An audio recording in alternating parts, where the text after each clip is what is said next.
नमस्कार, मैं ओम प्रकाश श्रीवास्तव आज आप सभी को ये बता रहा हूँ कि जो डिलीशन का फॉर्म होता है अर्थात फॉर्म 7 वो बीएलओ ऐप में किस प्रकार से भरा जाता है। तो इसके लिए देखिए 2 चीज़ें आवश्यक हैं। एक तो जिसका वोट मुझे काटना है, जो ख़त्म हो गया है या शिफ्टेड हो गया है या अन्य किसी कारण से काट रहे हैं, उसका वोटर आईडी नंबर या नाम। और दूसरा जो ये कह रहा है कि जो है फला व्यक्ति का नाम अब नहीं होना चाहिए, अर्थात जो आक्षेप कर रहा है उसका नाम, तो और उसका जो है वोटर आईडी नंबर। तो इसके लिए सबसे पहले हम लोग क्या करेंगे, बीएलओ ऐप को खोलेंगे। बीएलओ ऐप को जब खोलेंगे तो इस प्रकार से हमें दिखाई पड़ेगा स्क्रीन पे। इसमें हम फॉर्म्स को खोलेंगे। अब इसमें देखिए फॉर्म्स की लिस्ट है। फॉर्म से in draft, register a new elector, register and overseas, register और Aadhaar authentication, deletion objection in electoral roll. तो हमें यही डिलीशन लिखा हुआ भी है कि फॉर्म 7 डिलीशन ऑब्जेक्शन, इसको मैंने ओके किया।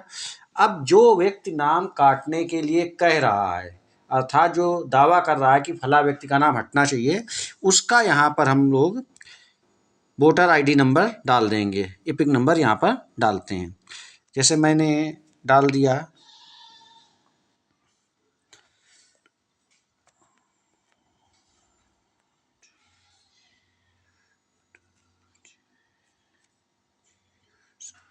और इसके बाद इसमें अदर इलेक्टर में जाएंगे। अदर इलेक्टर को जैसे आप क्लिक करेंगे तो ये जो है आ जाएगा एपिक नंबर पे, सर्च बाय एपिक नंबर। अब जिसका मुझे नाम हटाना है उस व्यक्ति का एपिक नंबर यहाँ पे डालेंगे। यहाँ पर मैंने डाल दिया JHK और 1321 अब हम इसको सर्च कर लेते हैं, सिलेक्ट रिकॉर्ड। इस प्रकार से हमारे पास स्क्रीन पे आगे प्रक्रिया बढ़ती है।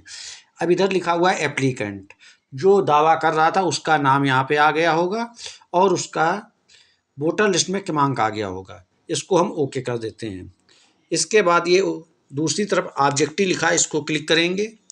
ऑब्जेक्टिव का नाम आ गया, जिसका नाम हटना है ये, इसको क्लिक कर दिया। नेक्स्ट पे जाएंगे। नेक्स्ट पे जा कर के ये डिटेल है कि कहाँ पर से नाम हटना है और कौन सा फॉर्म भरा जा रहा। यहाँ पर अगर रिलेटिव जो दावा कर रहा है उसका मोबाइल नंबर है तो यहाँ पर मोबाइल नंबर डाल देंगे। मेरे पास उसका मोबाइल नंबर नहीं है तो मैं इसको हटा देता हूँ और आगे बढ़ता हूँ। अब यहाँ पर नाम क्यों हटाया जा रहा है, इसका कारण आपको सर्च करना है। देखिए डेथ हो गई है, अंडर एज है, एब्सेंट है, ऑलरेडी इनरोल्ड है, नॉट इंडियन सिटीजन है। इन कारणों में से कोई एक कारण होगा।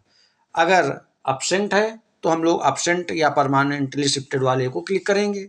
अब चूंकि इसकी मृत्यु हो गई है तो हम इसको डेथ में क्लिक करते हैं। अगर हमारे पास बर्थ उसका जो डेथ सर्टिफिकेट है तो यहाँ पे अपलोड करेंगे, और नहीं अगर है तो हम इसको नो करके आगे बढ़ जाएंगे। अब इसके बाद जिसका वोट काटना है या जिसका नाम हटना है उसका डिटेल यहाँ पे भरना है। नाम उसका जो है आ गया ऊपर, उसका एपिक नंबर आ गया। अब इसका एड्रेस जो है, मृतक का एड्रेस यहाँ से भर देंगे। इसका मकान संख्या हमने भर दिया, क्षेत्रीय भाषा में मकान संख्या भर दिया। इसके बाद जो है विलेज का नाम, तो विलेज जहाँ पर रहने वाला है, गली मोहल्ला जो भी हो, तो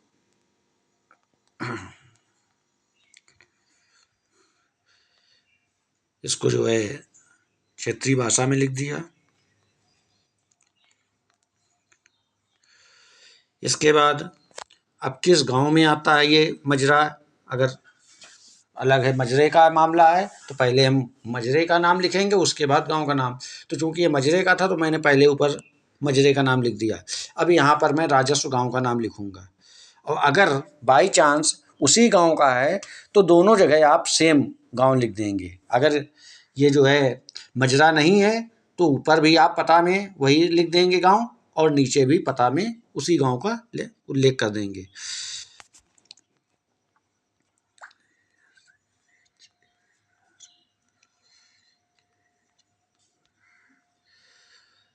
इसको जो है क्षेत्रीय भाषा में भी लिख देते हैं। पोस्ट ऑफिस क्या है, उस पोस्ट ऑफिस का ब्यौरा आपको देना है।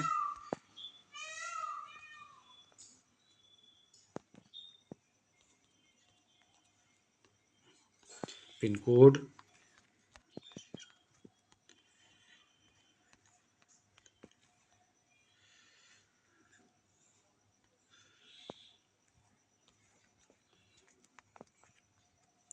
Save and next.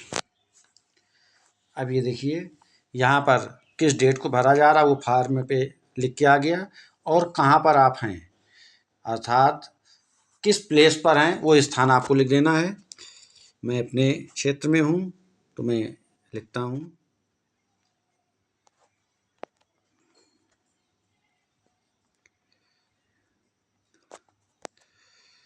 Save and next. इस प्रकार से सारा डिटेल लिख करके आ गया कि इस व्यक्ति ने आक्षेप लगाया था कि ये व्यक्ति हट गया है, हटने वाले व्यक्ति का नाम ये है। यहाँ पे डिटेल्स ऑफ द पर्सन, तो यहाँ पर जो है ये हटने वाले का नाम है, और इसको हम जब सबमिट कर देंगे तो इस प्रकार से सबमिट हो गया और हम वापस ऐप पर आ जाते हैं। धन्यवाद। इस प्रकार से कार्य होना है।